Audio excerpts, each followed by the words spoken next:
All right, welcome to the Mrs. R Relevant Daily Draft Podcast. I am not Jim. I am Anthony Russo. I'm filling in as guest host for the evening. If you were not around at 7 o'clock, Jim is out of town for the weekend. So I will be filling in for tonight as well as tomorrow morning. And I'm excited to be here. I haven't been with JT in a while, and this is my first time with Ian. So this is going to be a good time to be had for sure. JT, how are you this fine evening? I'm wonderful. I'm actually really glad that you're not Jim, because if Jim were here, I'd talk a whole bunch of smack with my Bucks playing his Bills this weekend. And when the Bucks inevitably lose, I'd have to eat those words. So it's better that I just skip the whole thing and we just move right on. Yeah. It's nice to be in a chat where your football team is not the worst team. I wouldn't know that feeling, but that's I'm sure is pretty nice. Ian, good to see you. We've established that we haven't met in podcast form. We've chatted before regarding draft prospects and stuff, but good to be on with you for the first time. Yeah, it's good to be back. Good talking corners. It is getting down to it's mid-November already, which is crazy. I remember in the summer, planning the preseason rankings, and then already it's close to the end of the year, and we're gonna have to start finalizing and kind of reassessing. So already almost onto the next step. But as far as football teams go, if to anyone out there, right? If your team is struggling, just remember the Lions went 0-16 over 10 years ago. I vividly remember that season. So things can turn around. Sometimes it takes time, but it can happen for sure. It certainly can happen, though having Woody Johnson as an owner probably makes that Yeah, process a little more yeah, difficult. But yes, it's always good to be optimistic. And Ian, you're absolutely right. Yeah, it's mid-November. I speaking for myself, and I would assume you guys we're definitely getting into the finalization of our rankings and our boards and all that good stuff. So it's an exciting time for sure. And I wasn't on. I'm normally not in this time slot, so I don't really weigh in on the corners on this channel. But just my own opinion, I think this is a pretty solid class overall. I think there's some good depth and some good talent at the top.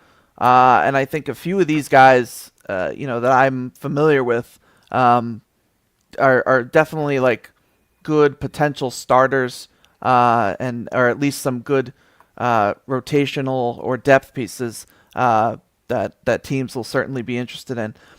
So we'll dive into all the names you see on your screen. I do not know the order because I did not make this slideshow, so I hope for the people at home that it's easy to follow along. But we're going to start with Marcus Allen, North Carolina Tar Heel. JT, I'll come to you first. What do you got on Marcus Allen? Yeah, first off, liked the size, listed 6'2", 190. I thought he gave a good effort taking on blocks, flowing to the ball and run support. I think he's got good physical tools. I don't know that they're great, but I think they're good. I think they're fine. Good enough to where I think he's versatile. He could play in man coverage. I think he can play in zone. I think he can play on. I think he can play off. Um, it feels like even though he gives a good effort going towards blocks, I don't really think he's all that interested in tackling. I didn't think he was very physical. I thought he was a little bit soft at times. So he goes through the motions. He does what he's supposed to do. I just don't think he has that want to lay a hit, to be physical, to you know we talk about the hammer or the nail. I think he's someone he's not the hammer by nature. So that's something I don't know if you can coach into someone, that desire to be physical. So that was a little bit of a turnoff for me. And it feels like I felt like he allowed the plays to be made in front of him a little too often. For someone who I think has adequate physical tools, I thought he was a little too passive in letting things happen, and he was just content to let the catch be made and try and bring him to the ground after that. So I thought he was versatile. I thought he was solid, but this isn't someone I project as a starter. This is someone who is depth and special teams, and for someone who's not very physical, that's not. I don't love that in a special teams player. So he's someone who personally is not my flavor, even as a depth piece. But I do think there's something there. If he is drafted, I do think he has some tools to work with to stick around for a while.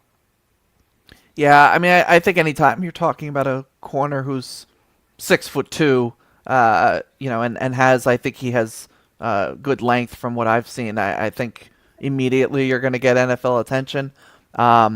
I haven't watched him in recent weeks. I remember the TCU game to start the year was not his best showing, we'll say. But Ian, go ahead and give your thoughts on Marcus Allen here. Yeah, and full disclosure, I want to watch more of him. North Carolina is one of those teams where sometimes for better or worse, when certain teams fall below expectations, sometimes we put them on the back burner, right? And Marcus Allen, though, I think is a prime example. When I did fire up the tape that I was able to watch, I did see the requisite physical tools, right? I'm kind of in the same boat as JT. Probably not an elite physical ceiling, but for a guy who's 6'2", I did like the foot speed. I did like the recalibration. Freedom. I did like the reactive athleticism. I think those things were pretty strong with him. But I think in certain respects, in certain compartments, you'd like him to dial it up a little more, whether that's, fully engaging with his length as a tackler and a block engager, or at the catch point, fully wrapping through and kind of impacting the cage or the receiver, right? So, the best way I can put it is leaving meat on the bone, right? But I do think there are good facets there with the requisite physical foundation, the length, the foot speed, the recalibration athleticism.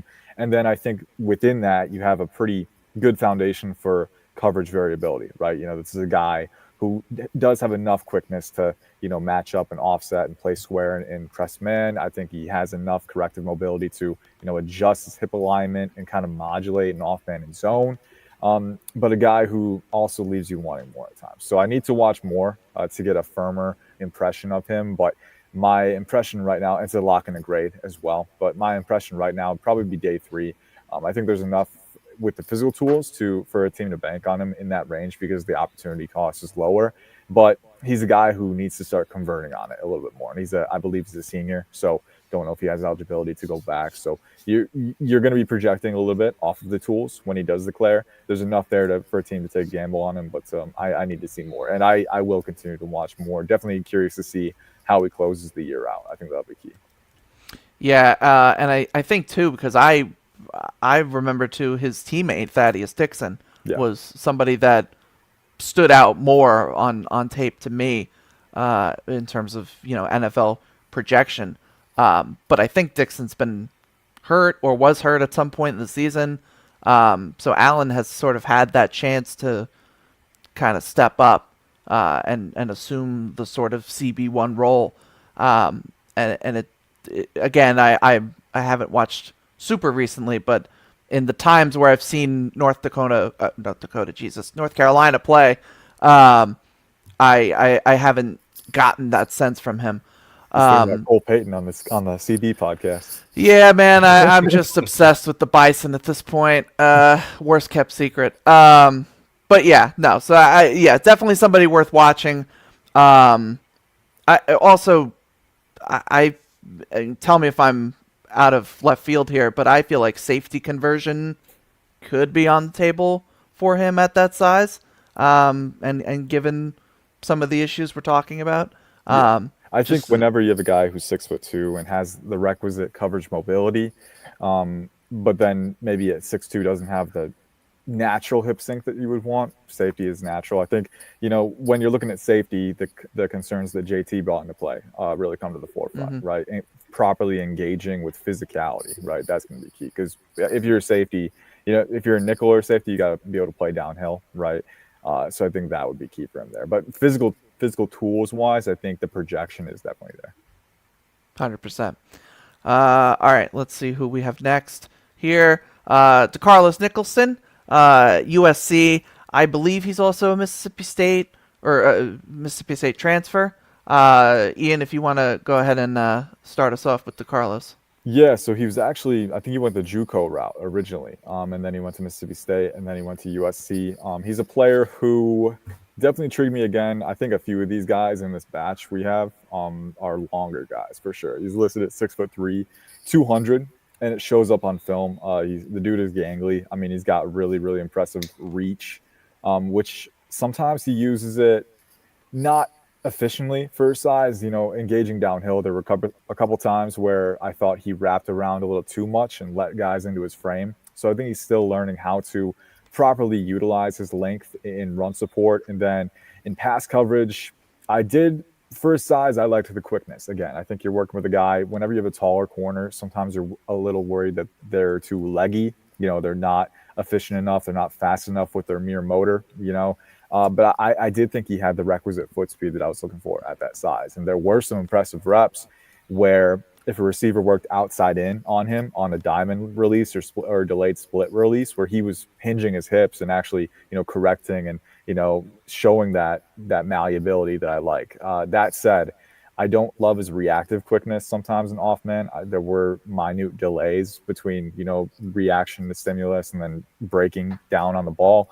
And then I don't think he has high-end sync for his size. Even though he's got the hinge fluidity that I want to make quick alignment adjustments, when he needs to really sync and break on like a comeback or a hitch, I think there are noticeable delays, and he's got to take gather steps for that. And then on top of that, I don't think he has elite explosiveness either. I think he has the good physical foundation, kind of like we were talking about with Marcus Allen, right? The foot speed is definitely there. I like the twitch, and I think he is competitive, even though he doesn't always use his length effectively.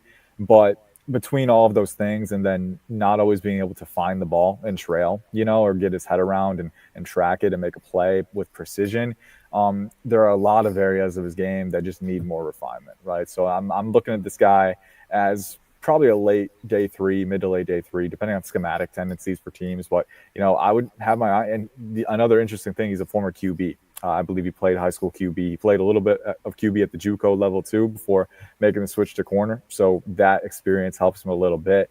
But I do think you're looking at more of a developmental player. That said, if I was particularly a team, I'm trying to think, because I do honestly think he has enough foot quickness and hinge fluidity to play man coverage if you need him to. I'd maybe rather, and also with the delays and break, quickness and reaction in zone, maybe I'd rather have him in a role where he can have a silo focus just on his man. Now, obviously, you're going to have to play balanced man in zone if you want to stay on the field at all at the NFL level, right? So more man tendencies, developmental guy, but intriguing tools enough where I'd have him on my radar. Yeah, and I think as you compared him to Marcus Allen, and I think kind of what the point I made with him too, like I think anytime you're talking about a cornerback who has a frame like 6'3", 200 pounds, the arm length that you're looking for, like there's gonna be an NFL team that is at least gonna, probably throw like a day 3 pick on him and just, to be willing to like find someone who has those traits that you're looking for, and even if he isn't as, athletic or fluid as you'd like, those kinds of traits will get you drafted more likely than not. JT, I'll come to you now. If what you have on DeCarlos. So in our group chat, I think he was listed as Jermaine or Jermichael or Demarcus Nichols. And I Googled him and I thought, I wonder if this DeCarlos person is the same person. I should look that up. And then I just never got back around to him. So I didn't actually get to watch DeCarlos Nicholson. But I will say, instant analysis, number 17, this is a UDFA. Not a chance. Hey, in college, there's more flexibility with that. I don't know about you guys, but I'm kind of an old school guy when it comes to numbers too. Like, I don't know, and maybe it's because I grew up with like Madden 05, right? Like you can only choose, like if you're a corner, you can only be 20 through 40s or whatever. I like the old school traditional, but hey, I'm not going to knock a guy. At least he's not in the 40s, right? Then we'd have a problem. Although Christian Benford rocks it pretty good, but. Yeah, I don't know, man. You have man. to have a real certain mentality for it. Yeah, you need a mentality. You got to own it. You got to own it. Yeah, I feel like 40 to me is like like with Ahmad Bradshaw, right? He was 40. I Yeah, think he yeah. was 44. Um, so yeah, there's only like certain kinds of people can rock like a 40, especially. But every corner should be a 20 something. That's just that's my opinion. I feel like 20 something. That's where you got all the classics, man. That's where you got all the Just guys. yeah, name a great corner that worth 35. That's all I would say. Hey, that's all pro Jamel Dean, I'll have you know. Okay, there you go. But no, all right, good stuff. Good stuff on DeCarlos. Let's see who it is. Christian Gray, from the great Notre Dame University. Come to you, JT, for what you got on Christian Gray. Yeah, so 6 foot, almost 190. I think I had him listed as a buck 88. He was someone who I thought had a lot of high highs and a lot of low lows. So my initial thought is if he has eligibility left, I think another year of school would do him good. He is the true junior, I believe. Yeah. Okay, Mm-hmm. so I think this is someone who probably should go back to school just because there were some ugly inconsistencies. I felt like his tackling in space at times was pretty bad. I thought he tried to catch the ball carrier. I thought he was flat-footed. He didn't try and drive me. Just let him run near him and tried to like wrap him with his arms, and it just resulted in him being ran past. It was ugly at times. Also, there were times I just didn't know where his head was at. I thought sometimes he was just drifting out of position or he was late to react. So I think there's still some disconnects in the mental part of the game. But again, his highs I think looked really good. I thought he had good ball skills. I thought he got his hands on a lot of footballs. I think he looks athletic. I think his tools look pretty good. So yeah, I think there's potential here. And if he comes out, this is someone who I think is worth taking a swing on day 3 because you see it. You see the flashes for sure. I just think there's a lot to clean up. So I would expect him to go back to school, try and polish his game a little bit more. But if he comes out, then you get him in the right room. He could turn into a legitimate player. It's just I think he's at least a year away from being that in the NFL. Yeah, this is actually somebody who I watched. I watched him for summer scouting. I haven't watched him, this season much other than just when I've seen Notre Dame on TV. But I remember in summer scouting having a similar sentiment to you, where, yeah, moments of like, oh, this is a, if not first round, like, could be early to mid day 2 kind of corner. And then like you put on the Ohio State tape from last year, it's rough. It is a rough time. He gets beat bad on double moves. I thought he was really susceptible to inside releases. That was something that I noticed a few times when I watched him. So yeah, I think like high highs, low lows is a good way to sort of frame it. But Ian, go ahead and add your thoughts to this. Yeah, I mean, I'll start with some of the positives. I think he's very competitive. I think he brings great energy, down in and down out, and that's something that I really appreciate from him. And he will fight and run support. He'll use all of the length that he has. He's not the biggest guy. I think he's got above average size, but he plays up to his level of competition. He's physical, and you never worried about him being dialed out. I think, and also side note, the guy across from him, Leonard Moore, going to be a dude. We're going to be talking about him a lot next cycle. I believe he's a sophomore now, so he'll be eligible next year. But I'd say Christian Gray, my biggest concern, honestly, and we talked about, he gives up big plays, right? When he gets beat, it's ugly. And I think there are 2 main reasons for that. One, I think his level of technical efficiency right now is not quite where you'd want it to be for a guy who's declaring right away. I think he's, especially in off man and zone, he can be kind of bouncy. And, it's good. You want a guy to have that foot action. But there are times when he's managing space, and this happens in press too, where he'll overset a little bit too much. He'll open the gate for guys on those inside releases, right? And when that happens, I don't think he's a burner either. His game against KC Concepcion, who, by the way, he's legit. I mean, this is a dude. It's not a bad thing to get beat. It's always a bad thing to get beat by somebody. But if you're going to get beat by anybody, KC is a guy that, I can understand it.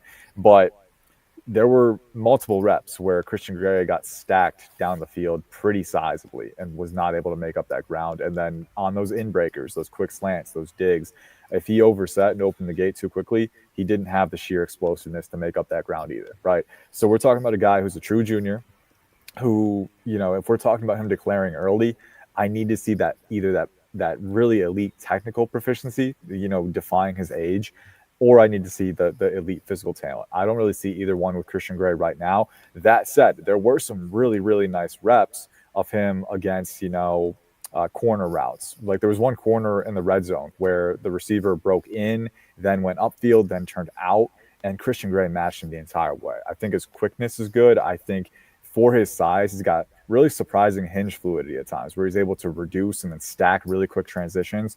And the foot speed helps where he can recalibrate just on a dime, right? So I love that part of his game. And I love how he plays with feet first. You don't see him, being premature with his extensions too often, right? He's bouncy, he can be inefficient, but at least he uses feet first and he has that discipline with his game. And I do think that he can be competitive at the catch point too. So I like all of those things. But he's got to refine the spatial management because the margin for error is going to be a lot slimmer for him at the next level, not having elite timed speed because he can get stacked on the vertical plane if he gives up too much space at the line. So I would say right now probably has a return to school grade from me. He'd probably be draftable if he did declare, but day 3 at best. And even then, probably looking at some schematic limitations, right? Because I don't think the elite long speed is there at the NFL level. You don't need it all the time if you're good enough on the technical side, but I still think he could use another year there. So that's my ruling. Yeah, I think that's all fair. And to your point about Leonard Moore, who absolutely, yeah, legit. I almost wonder if him, him staying in school and then subsequently is going to be compared to Leonard Moore even more than he already is now. Yeah. But then you're going to have Leonard Moore who will be in the draft and will probably declare if he has the sort of season that we would expect him to have. That probably won't be ideal to deal with, but yeah, I think there's just too many things that he needs to clean up, and if he could even like potentially add a little bit of weight without giving up that quickness that he has, I think that could help him as well. But all right, so let's go ahead and see who's next. Jermaine Mathews from The Ohio State University. Ian, I'll send it over to you for Jermaine Mathews. Yeah, Jermaine Mathews, and I will be honest, I haven't had a chance to reflect back on his recent tape. Now, also, I do know, well, I have watched the Ohio State defense, but let's be honest, their passing defense has not been challenged too much for a long time. Davison Igbinosun is another one who try to key in on him every week, but they just don't get targeted a ton, man. They don't get tested. That Ohio State defense has been locked down, and a lot of the work happens up front where they prevent these offenses from doing too much. But I remember earlier in the year against Texas, right? I thought Jermaine Mathews was really good in that game. I thought he made a great first impression, and for the most part, he's carried it over. There was the heady interception off the Caleb Downs deflection, I think 1 or 2 weeks ago. That was a good play. So when I see Jermaine Mathews, right, I look at him and Igbinosun kind of side by side naturally, and Mathews isn't quite as long, right? I think he has good functional athleticism. I think Mathews is a lot more natural playing in space, right? Zone coverage. This is a guy who understands how to manage route relationships, how to place himself in 2-on-1s, right? And I think he's very, very savvy with using throttle manipulations to kind of manage his space as the play fluctuates, as the route concept spacing fluctuates. So I think you're looking at an intelligent player who can manage space, who can make plays on the ball when it enters his reach, and he can also play in the slot or on the boundary. He's moved around for Ohio State. He's shown that he can play side saddle outside. I do think when he is playing side saddle outside, there are times when there are delays breaking back toward the ball. I do think that, one, he might not have elite hip sync.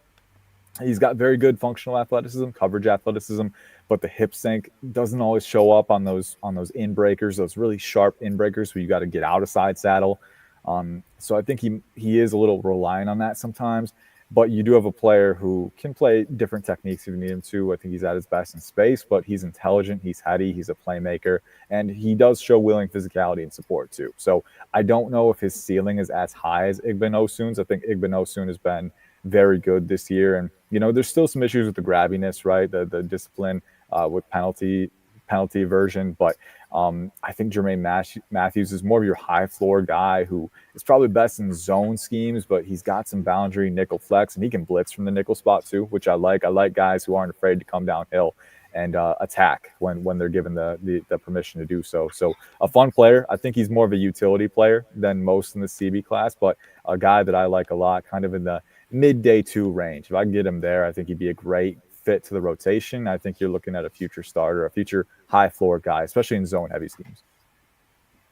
Good stuff. Yeah, I Igbinosin is somebody that I've watched, and yes, he is very grabby, but very much that just ideal physical press man corner that if you're that kind of team that runs that kind of scheme and looks for those kinds of corners, you'd be very into him. But JT, go ahead on what you've got for Jermaine Mathews. So I had a hard time really making sense of Mathews. And some of it is what Ian was saying. Just he wasn't challenged all that often in the games I watched. I felt like a lot of times I was getting sucked into watching the linebackers because the corners were just doing a lot of cardio, just not challenged that often. So that made it a little challenging to really get a feel for him. I noticed he primarily lines up further back off the ball. I didn't see him lined up at the line of scrimmage too often. I wonder if that's a comfort level thing or a coaching thing. And I wonder how good he is at the line of scrimmage. Can he get that jam? Can he get that press? Or is it that's not something he's good at, so they don't ask him to do it? So it's one of those things I haven't seen it. It doesn't mean it's not there, but it's a question I walked away with. I felt like he was a little bit late to react. I think Ian touched on that a little bit. Just getting to where he needs to be. I wasn't sure if it was a lack of instincts or a lack of physicals, but I felt like there were some timing issues on when to break on balls and things like that. I need to watch more of him just because he wasn't as challenged as I wanted him to be. I didn't really get to see him in action as much as I would have wanted to, but I felt like I walked away with as many questions about him as I had answers. So he's someone who I think he didn't stand out watching as much as Igbosin or the other corner at Ohio State. But I'm not totally sure how I feel about this player yet.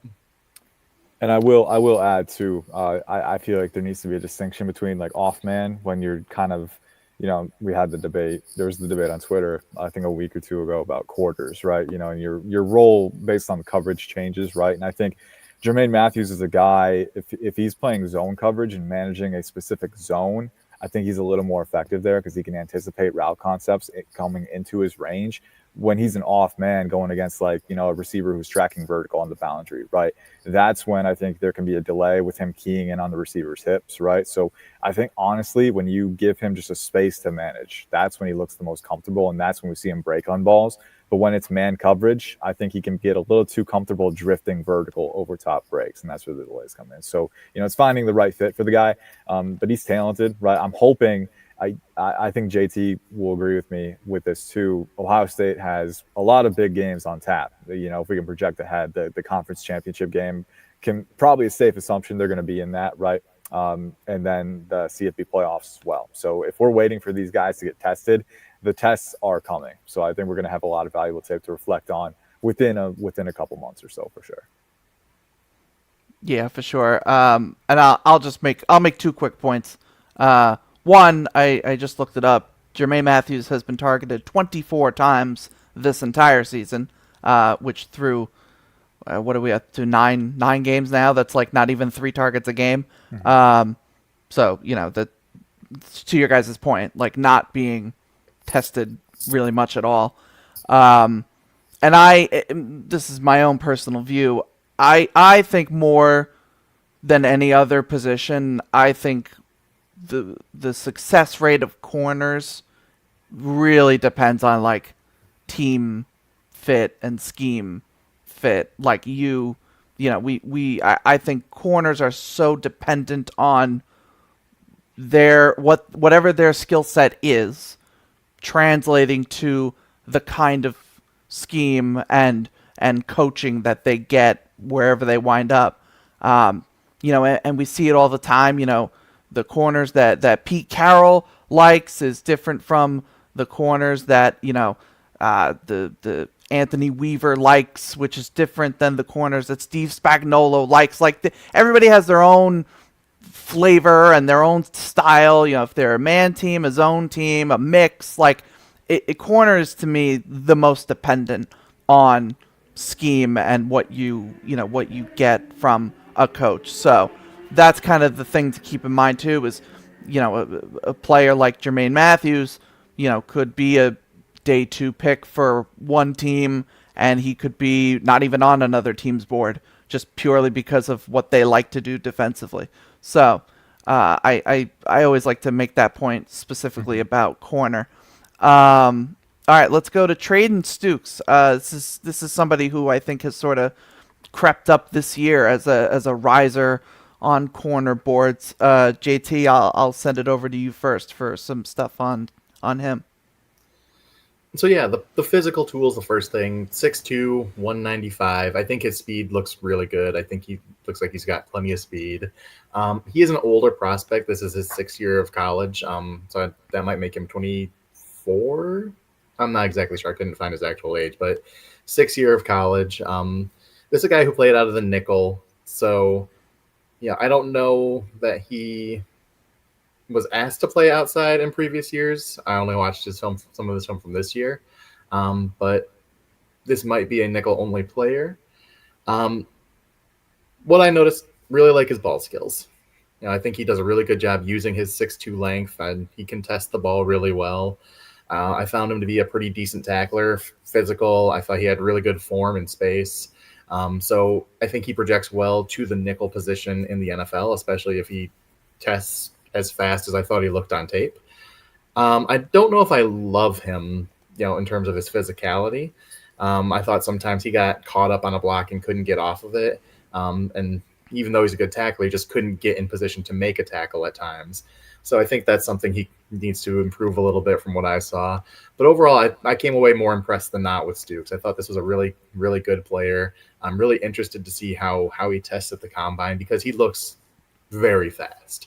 But you talk about a guy who can tackle, who's got ball skills, who has the speed to keep up with, faster nickels. He has the size to keep up with bigger nickels. He's someone he could be a really good matchup for defenses in the NFL. So he's someone I came away pretty impressed with overall.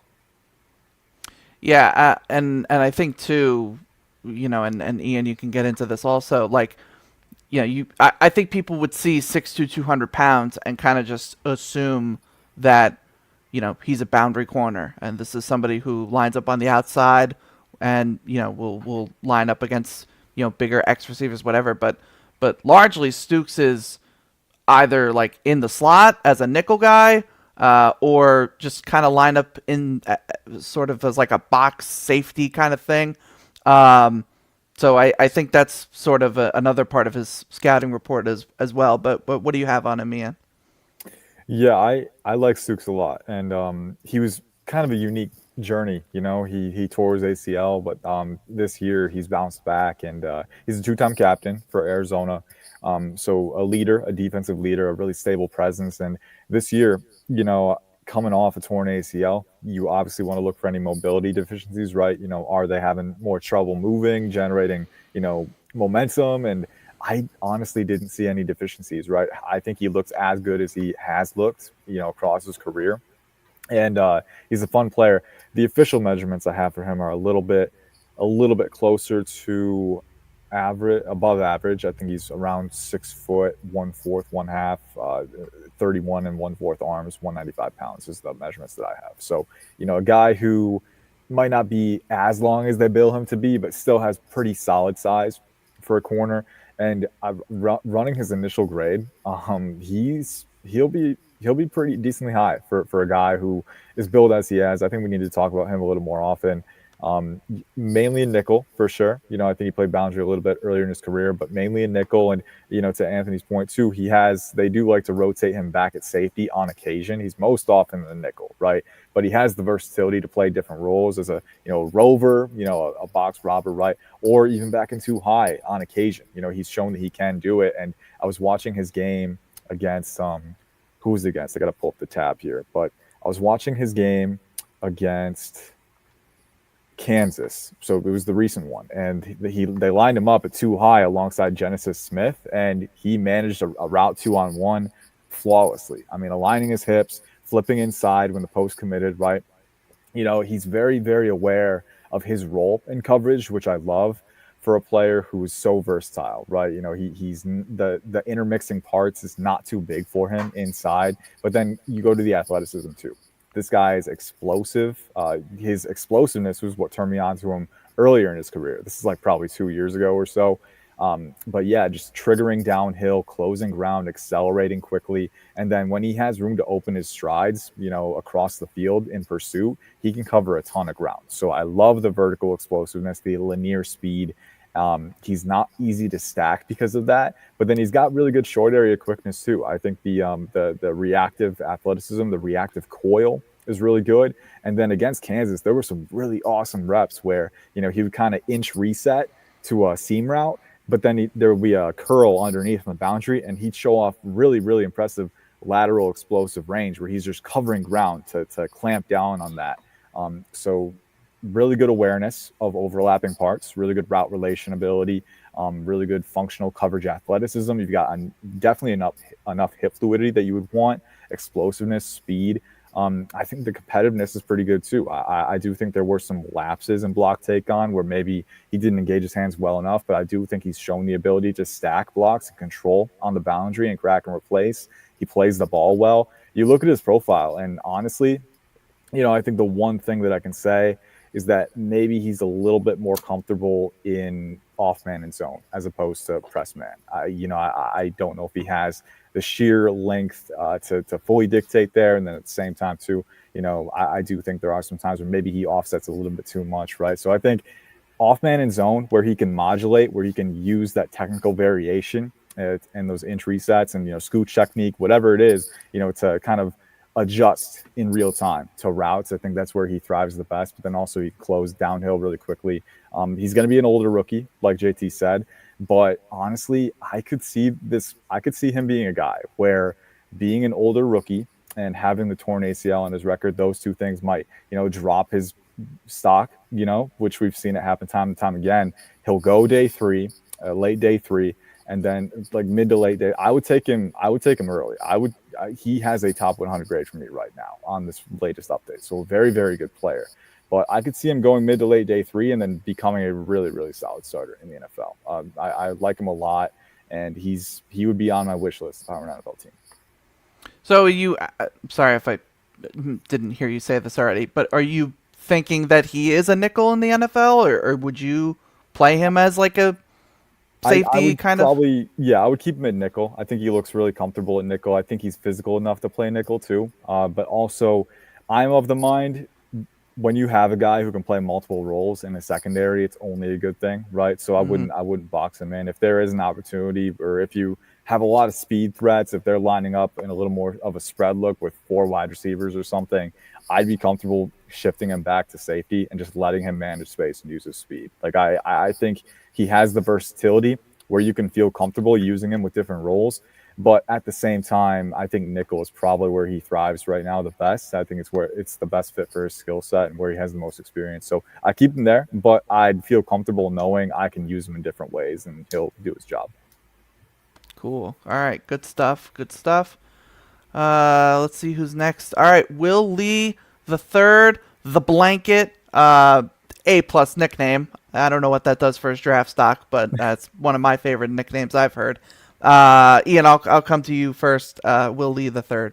Yeah, Will Lee. I will be honest, I didn't see him on the list, so I didn't get to update as much as I would have. Luckily, I have watched a little bit of him. I was watching the Texas A&M defense. I was watching Taurian York as well at linebacker, who is a really good player too. Will Lee, basically my stance of who he was preseason has not changed much. I have a top 75 grade on him, and he's a guy who I would take in day 2 for sure. I value him a little more.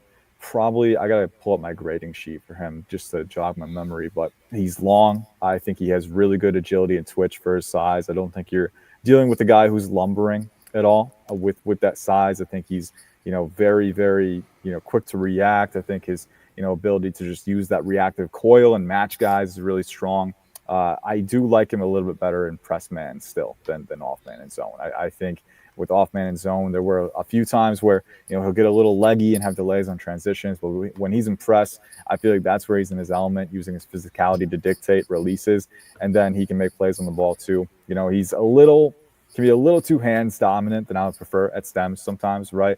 And I do think there are times where he'll sell out and get burned as a result. But I think you're looking at a guy who has the urgency, the competitive disposition that you want, has the athletic tools that you want, the length, the physicality, and the playmaking as well, right? And I think coming downhill too, that physicality translates. So a guy who probably has a little bit of a scheme specificity at the next level, but my thoughts haven't changed so far, and I want to watch more of him from 2025. So I still need to circle back and do a finalization, but I like him a lot. I think he's kind of in that cluster of corners and the early to mid day 2 range where, like you said, scheme is going to be big for these guys. But I think, NFL evaluators are going to look at, he's long, he's athletic, he's really chippy, competitive, and physical, and he can play the ball well. I think those things will do good things for him. And even though, I like him a little more in press man, there are some really, really nice speed turns in off man and zone on film where he's shown that, hey, he's got the blind spot awareness, he's got the feel, and he can bend and steer outside, close ground, and make really precise plays on the ball. So a good player. I like him a lot. I think at the right value, he can be a really solid NFL starter. Yeah, I will say, I did just look at the list that Jim sent us, and he was not on it. So I don't know how he's in the slideshow. But great analysis. Wouldn't expect anything less from you, Ian, even when I unintentionally throw you a curveball.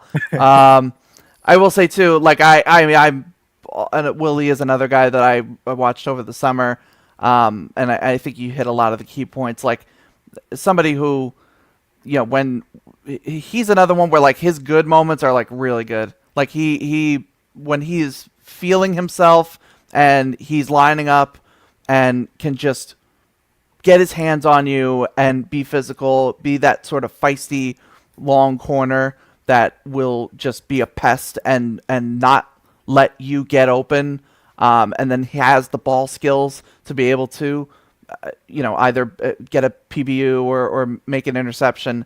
That is like his bread and butter for sure. The biggest weakness that I saw, and then you talked about, is when he just gets absolutely burned on some sort of deep route or double move or whatever. And he just does not have the long speed to catch up, doesn't get his head turned around, as he's trying to cover those routes. So he also gets a little grabby, not quite Igbinosin level, but gets a little grabby for sure. So that was something. JT, I don't know if you have anything on Willie. Please feel free to whatever you got, throw it in there. But again, unintentional addition to this chat. No, this is my first viewing for all these players, so I'm going by the list. If it's not on the list, then I haven't got around to watching the corner yet, most likely. But I will say I do like Kagan Lee from Auburn, so hey, that's the only Lee analysis I can give at this time. All right, I don't have any knowledge that they're related. Kagan Lee was another one of my guys that I liked in the summer too. So JT, we're on the same wavelength there. All right, he's a good player. I like him.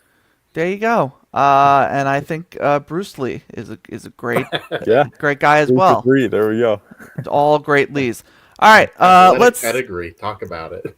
Absolutely. All right, let's see who's next on the slideshow if they're actually on the list. This one is Tacario Davis, somebody who I've been watching for like a year and a half now. Potentially somebody that could have, I think, declared last year, but didn't quite have the season that I think he and NFL people were hoping for. But so I'll come to you first, JT, for what you got on Tacario Davis.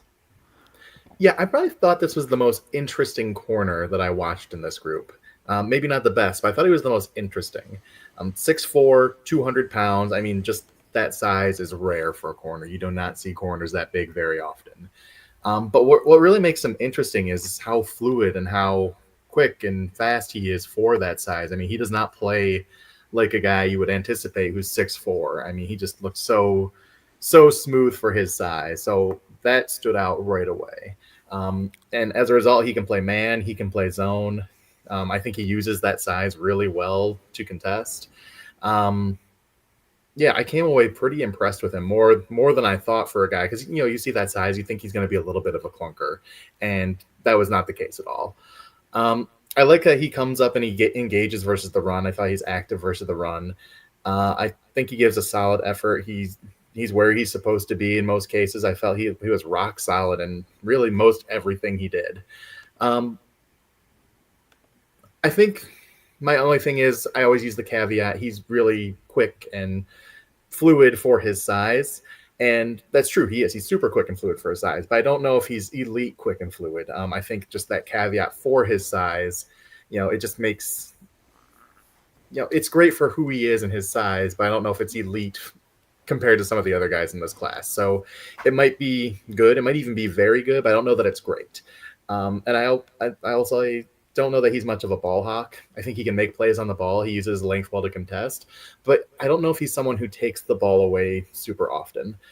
So I think he might be a little bit limited in terms of his ceiling. I think this might be a corner two. He's someone who I think can start in the league with his size and athleticism, but I don't know that he is, the next Darrelle Revis by any means. I don't know if he's a cornerback one on a good team. But if you are looking for that guy opposite of your corner one and you're looking for a rookie who can come in and develop into that role, I think Tacario Davis is a really interesting player. Yeah, I looked it up because as I said, I remember watching him last year and thinking like this could be somebody, and then didn't quite have the year. So 2023, he had 12 pass breakups that year when he was at Arizona, and then the subsequent year, 2024, only had 3, and currently has 3 this year as well. So kind of somebody that's sort of, again, like I remember like first round buzz was real, and then it sort of went away, and now sort of rebuilding his draft stock, if you will. But Ian, go ahead and give your thoughts on Tacario. Yeah, so I'll preface with one. Back after that season where he was super productive on the ball, I definitely put him in a way too early first round mock at one point, in May or June or July that year. And my process has changed since then. It's gotten more refined.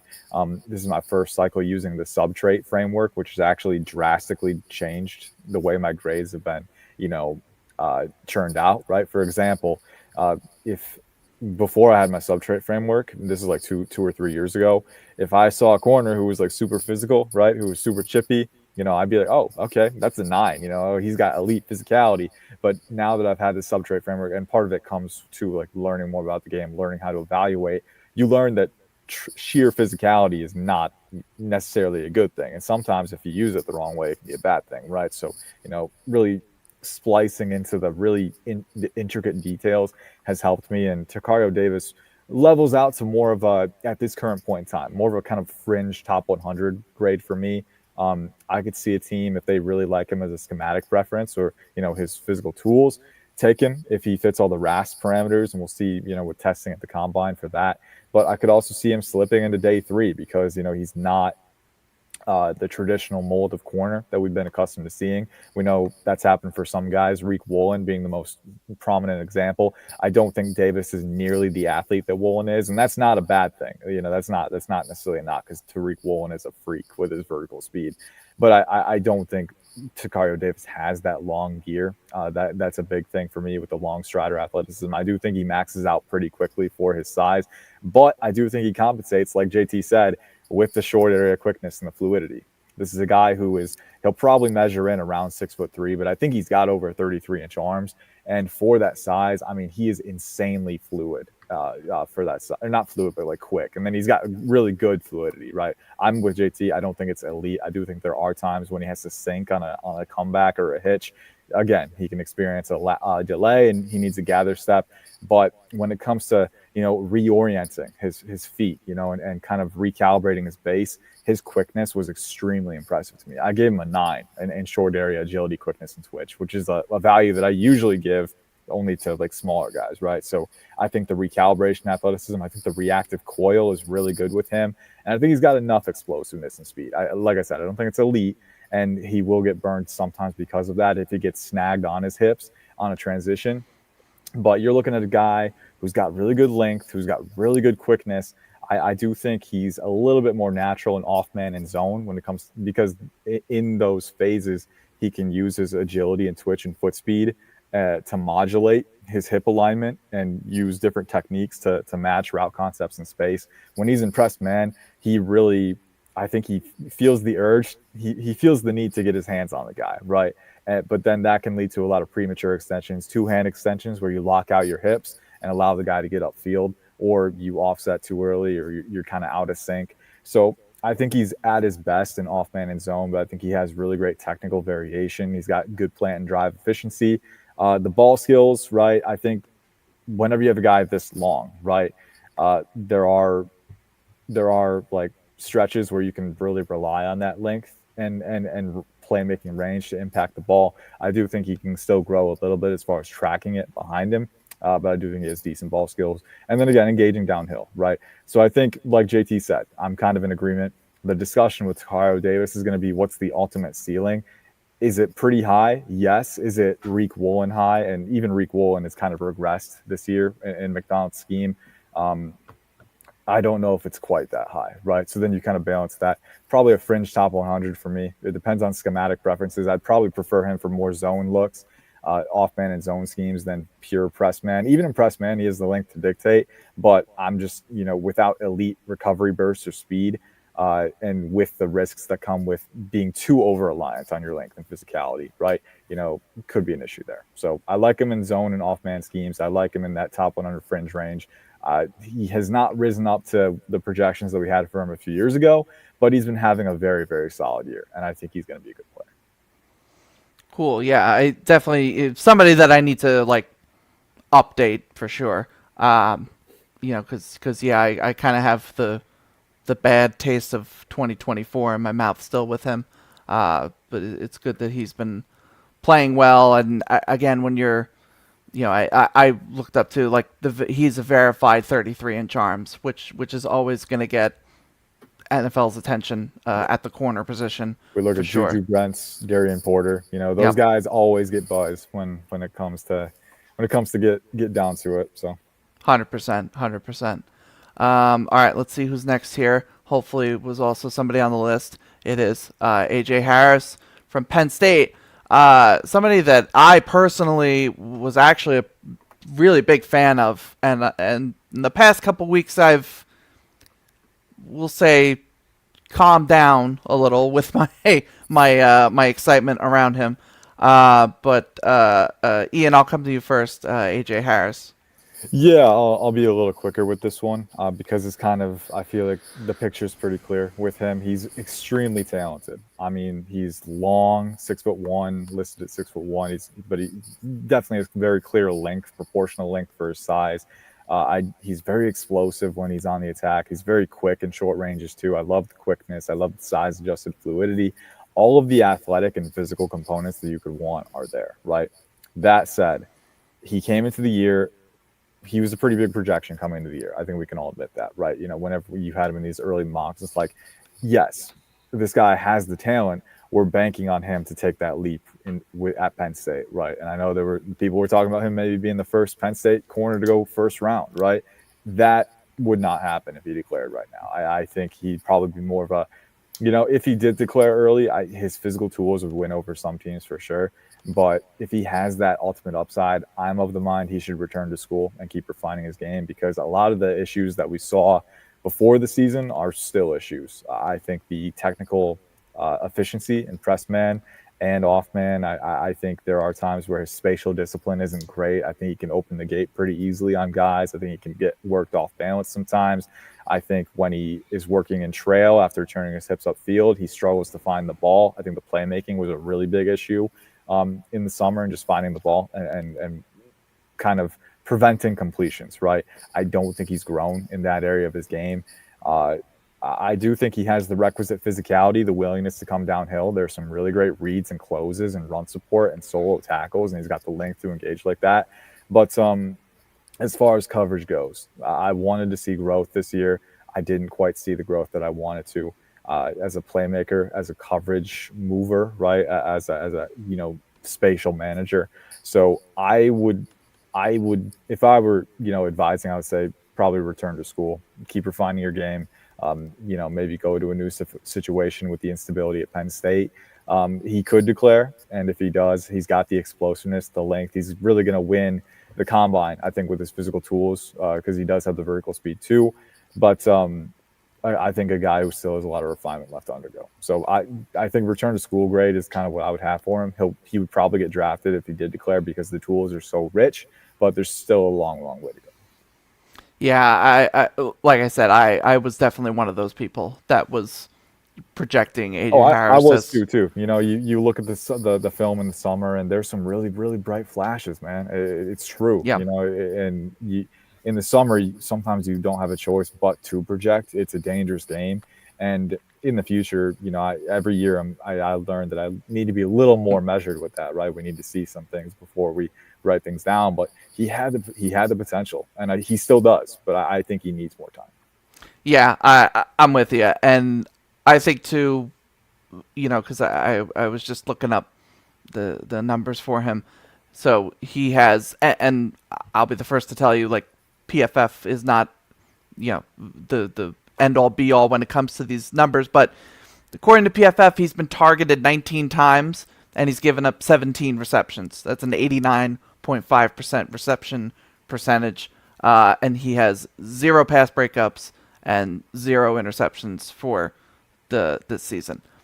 So that is, again, like it sort of just sums up what we're talking about, where we had high hopes that he could be, he could improve the ball skills, he can improve the ball production, be able to make more plays on the back end of the Penn State defense. And obviously the issues with Penn State go much deeper than AJ Harris, but it is certainly been disappointing, I think, for myself and a lot of people. JT, go ahead and give us your thoughts on AJ Harris.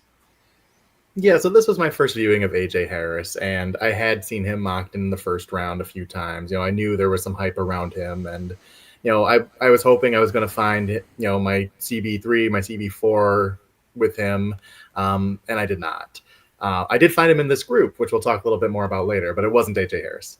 But you were just talking about it. For me, the first thing that stood out was his ball skills left me wanting more, because there were times where he was right in his man's hip pocket and he just could not get a hand on the ball. He had a chance to contest it, and he tried to contest it, and it was a completion.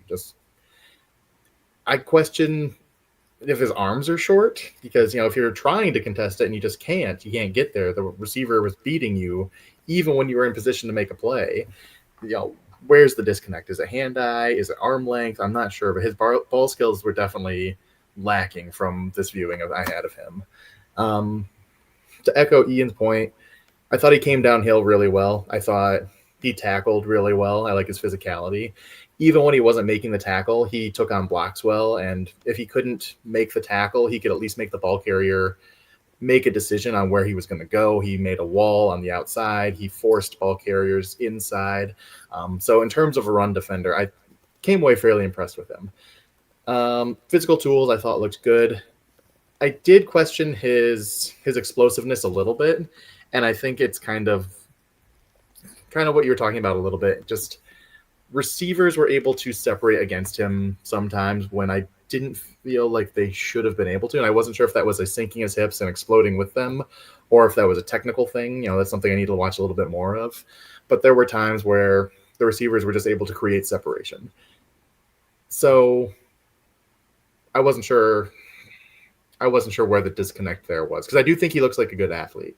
I think he looks fast. I think he looks fluid. I think he looks fairly twitchy. I think there's a lot to work with here. I can definitely see why he was getting some first round conversation. But right now, I'd say this is probably a second round player, maybe a third round player.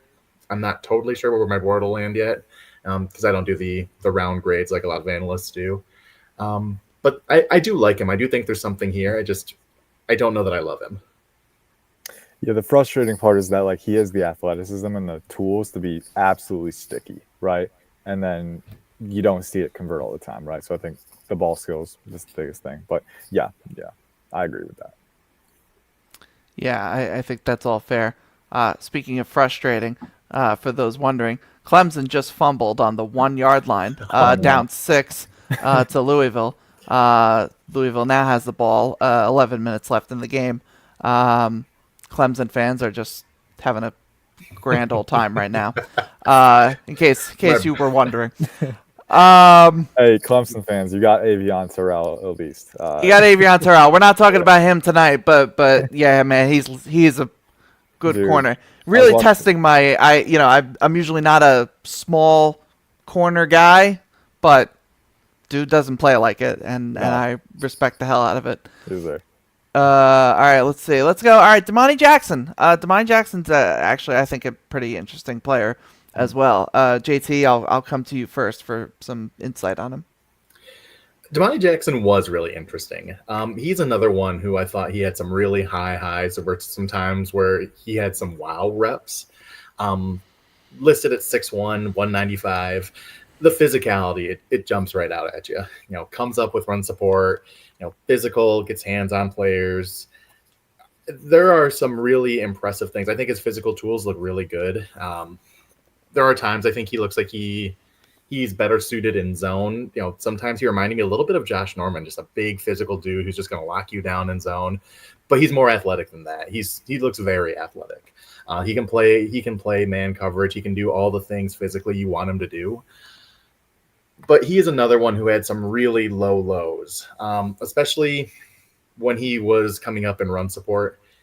There were times where his angles were awful, where he just was unplayable the way he came up. I think it was against Georgia. He came up to support against the run on 2 different occasions, and he came in way too far, and the running back just ran right by him for long touchdowns.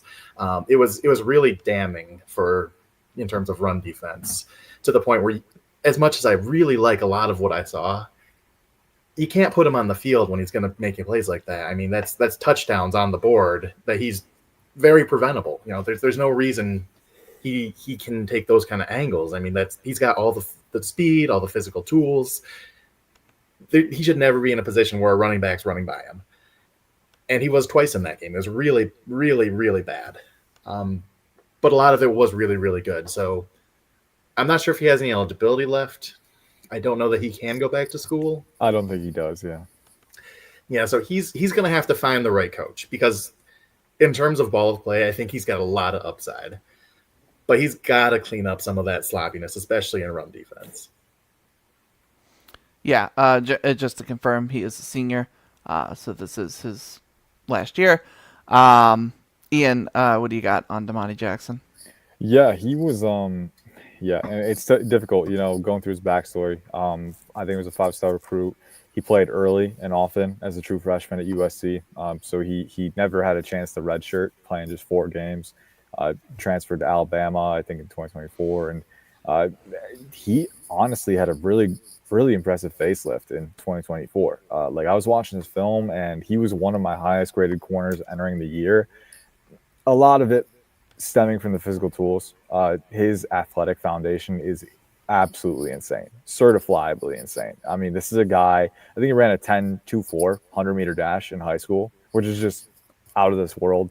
So the vertical speed is there, but then you look at how he plays in coverage, how he moves in coverage. The foot speed is hyperactive. The recalibration is instant. There never seemed to be an adjustment that was too difficult for him. He could always recalibrate, always realign his hips and explode to the ball. And, athletically, no receiver could outmatch him. I mean, this is a guy who had the vertical speed where there were times on film in 2024 where a receiver against him was tracking vertical, and it looked like Jackson was almost jogging, and yet he was still preventing them from being stacked. Like, he trusted his speed so much. He trusts his speed so much. and he should. He's an incredible athlete, an incredible talent, and the highs are really high. I do think that his processing was, he had some bright moments without recognition last year. I think in press man, I did think that in general he would play fairly disciplined. You with feet first. I think the discipline flies out the window once he's trailing downfield and working at stems. Right, that's where he'll be way too physical against receivers or at the catch point too. I don't think his ball skills have ever developed all too much, and he'll try and get way too grabby with guys at the catch point, and that will draw flags too. So if I can boil down the issues with Jackson into one word, discipline would be that word. I think, going off of what JT was saying too, I think angle discipline and run defense is a big issue for him too. I think he's really good at charging downhill with that speed, but if you don't take the right angle, you're going to get burned either way, right? And then at the same time in coverage, I think he's a player who doesn't always know when to dial it back. Sometimes you just got to use feet first. You got to use targeted physicality, and you've got to just make the receiver uncomfortable. You don't need to overwhelm them. You don't want to overwhelm them, because if you're too handsy, if you're too reliant on that, it's going to get called. And I think he has room to play with more precision and sync at stems. And I think he has room to play with more, discernment at the catch point, right? You want to time your extensions at the right time. You don't just want to outmuscle your guy, because that's going to get called every time.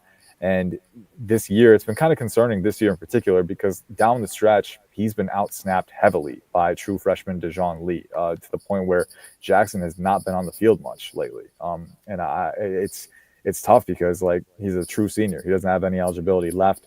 So he's going to be a bit of a reclamation project. I think a team is going to bank on this guy, because when he tests in Indianapolis, it's going to light up the combine. I mean, this guy is an S-tier athlete. If there ever was one. And if there's a tier above S, he's that type of athlete. This is how talented the guy is. But he never got that discipline that he needed to put together his game. And I think it kind of aged him out. It kind of timed him out this year, to the point where they couldn't really keep him on the field too much, because there would be lapses in discipline way too often. He's got to correct that if he wants to be consistent at the NFL level. Now, that's kind of where, I take a little bit of optimism into this, because get him in an NFL rotation with an NFL defensive backs coach, and we could see him have progress there, because the physical tools are out of this world. But how do you value a player like that, who had some truly elite highs in 2024, but then regressed, wasn't able to fix his flaws, and really just kind of fell off the radar a little bit down the stretch? The regression is something you have to note, but the truly hyper elite physical talent is also something you have to know. And it's not just track speed. This is a guy who has A++ coverage mobility, as far as recalibrating his feet, as far as, reducing and exploding off the ball, and sinking and exploding on breaks, and correcting his positioning against press man. I mean, this is a guy whose ceiling is through the troposphere, right? The thermosphere even, right? But is he going to be able to get to that? That's the question. So I'd love to see him go to a place where he can learn from veterans and experienced coaches. My valuation for him is tricky. Middle rounds is where I see. With his athletic testing, I don't think he's going to slip too far. But there are some tricky questions to be had about how you value this type of player. He's incredibly talented. If he can land in the right spot, if he can fix the discipline issues, you could be looking at a truly high-level starter. But there are some bad habits that he's going to have to break for that to happen. Yeah, I 100% agree with all that. I'll make two quick points. One, and I apologize if you mentioned it already, but he literally, he set the state record for the 100-meter dash in high school. Yeah. This dude is legit fast. I said the time, but I didn't offer the context, so that's great. That's great. So yeah, but but you're right though. It's not just fast; it's athletic, it's fluid, it's everything that you want from an athleticism standpoint. But yeah, a lot of it just does come down to the fundamentals really, and the technique of playing the cornerback position. Also, Dejoun Lee has me really excited. He's a freshman, so we're not gonna talk about him for this year or next year. He's even draft. But Dejoun Lee is going to be a fun player to watch, I think, as the years go on here. Yeah. All right, I think real quick, he's another that's listed at 6'4", And then Yep. LSU has DJ Pickett, who's I think listed at 6'5". So we've got quite a few towers at corner coming up. Big, long corners. You'll love to see it. Okay, I believe we have one more. Oh my God, what happened? Is it blank? Okay. Well, it was supposed to be Keith Abney. So we're going to pretend that that's Keith Abney. And we're going to, you know what? Is it on the beginning slide? Yeah, it's on the beginning slide. There you go. Instead of Yeah. All right. Well, that's fine. Keith Abney will be our last corner here. Ian, I'll come to you first. Yeah, a player who I liked a lot heading into the year, and I like him more now. He's a great player, and JT said earlier, he's like, "Hey, my new CB3 is in this group," and I was thinking it was going to be Abney. So Abney's a really fun player. I think he's in CB3 range for me too. He's a fringe first rounder for me, a late first round grade actually. So I would take him within the top 32, but I like him a lot. This is a player who you think about all of the coverage frameworks the building blocks that you want within a certain framework. He's got it. I think the one knock that I have is that, well, there's a few, right? There's a few minor ones. I think the one that really underscores his game, is that I don't think he's going to be an elite testing athlete. I don't think he has quite elite explosive athleticism coming downhill. I don't think he has quite elite vertical speed. That said, I think the quickness, I think the fluidity, and even then, the fluidity there are occasional lapses, on really sharp breaks. But I do think he's definitely fluid enough, very, very quick. The foot speed is truly very, very, very. I'm trying to. Here's the thing with long podcasts like this, I don't want to overuse adjectives, right? But it's exceptional. It's exceptional. I don't think I've used that one yet, so I'll use that one. But he's got really awesome foot speed, really quick, hyperactive, kind of electrified motion where just, kind of like a glitch. He's really good with that reactive coil over top breaks. And then at the same time, too, he's physical, he's feisty, he's willing to get in your grill. I think he can play some press man, but definitely seems more attuned to off man and zone. That's where he can really use his fast feet to manage depth and kind of angle discipline with routes, and then break over top and make plays on the ball. I think he's a playmaker. I think he's, really intelligent too. You see a guy, there usually aren't delays in reaction. He's usually really, really good at being able to key in on his receiver's hips and just steamrolling downhill. And then he's physical, sometimes to a fault. There are times where I'd like him to target the ball a little more precisely, and he just lowers his shoulder and tries to just wreck the guy, right? There are times where I want him to play with a little more precision, a little more measure, but I love the energy from this. I love this type of energy from a presumed CB1. The one knock is that the testing athleticism isn't going to be certifiably elite, but my working NFL comp for him, and this is one that I've kind of felt through the cycle, is Jalen Johnson. Jalen Johnson coming out of Utah didn't have elite testing athleticism, but he's grown into a true CB1 and one of the better CBs in the league when he's healthy with the Chicago Bears. So I think, from an archetypal standpoint, they're pretty similar. I think they're guys who are very quick in the short areas, very quick and fluid in the short areas with enough closing burst and speed to work. Again, not elite on the vertical plane, but good enough, sets the foundation.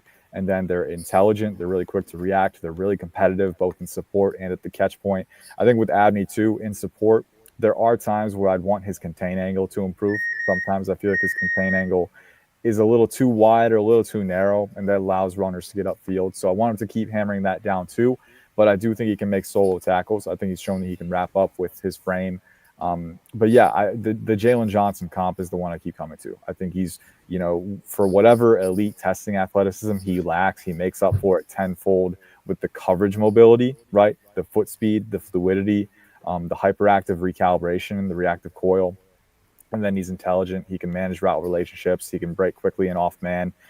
He can use technical variation to match leverage with routes as they're crossing, over the middle and things like that. And then he's a playmaker at the catch point. So feisty, competitive, all of the building blocks that you want. The athletic ceiling is probably, and, I do think maybe, if we're splitting hairs, I think Jermaine McCoy, when healthy, is more fluid on really sharp breaks, right? I do think once you get into that tier, you can split hairs a little bit, but Keith Abney is definitely in contention if he's not my CB3, he's in contention with guys like Avion Terrell. And I think he's a player who's going to be a really solid pro for a really long time. Yeah, I'll say two quick things before I toss it to you, JT. First off, he's my CB6, which I think sounds worse than that actually is. I just happen to like quite a few of these corners. But like I would say like early day two, but very similar to what you were talking about. The other thing is I think Keith Abney has my favorite like random fact about them, or at least one of my favorite fun facts, where he was a competitive roller skater as a kid. And that was like from like 11 to 13 years old, around that range. He was like a competitive, legit like roller skating champion or whatever. That honestly just boosted his stock for me because I went ice skating for the first time last winter and it did not go well. I know ice skating and roller skating are different, right? But you're moving, you're kind of weaving, you need a lot of balance for that. So that my feet are not on the ground and I'm relying on something under them to carry me. It does not. No, I'm not. I'm not about that. But anyway, so that's my favorite Keith Abney fact. But JT, go ahead and give us your thoughts on him. Well, now I'm just wondering, how does a kid even get into competitive roller skating? Not a clue. I want to know, bro. It's not like, all my friends are playing soccer, I'm going to join the soccer team, or we have a football team at the school. It's like, even back in my day, you go down to the skating rink, but those are practically extinct now. He had to seek that out. He had to look for that. Yeah. Yep. But, football-wise, I was super impressed with Abney. I thought he was great, to be honest. I thought he was a super easy athlete. I thought he mirrored his man really well. The twitch, the speed. I didn't have the concerns athletically that Ian had. I honestly, I felt like he was never challenged athletically from the players who he went against. So that's something I'll be looking for as I continue to watch him. But I thought he was very scrappy, very willing to be physical, both in taking on blocks, both tackling with his hands. This is a player who plays with every ounce of his 190 pounds, and I really like his mentality he attacks the game with. At the same time, I also found him to be a pretty disciplined player. He's not someone who bites on double moves. He's very smart in terms of when things are passed off. So it's rare you find a player who's very aggressive and very physical, but also very disciplined and can do all of those things at a high level. So that I thought that was a great blend of those two skill sets. Just overall, I think he can do really anything I was looking for him to do. I think he can do at a high level.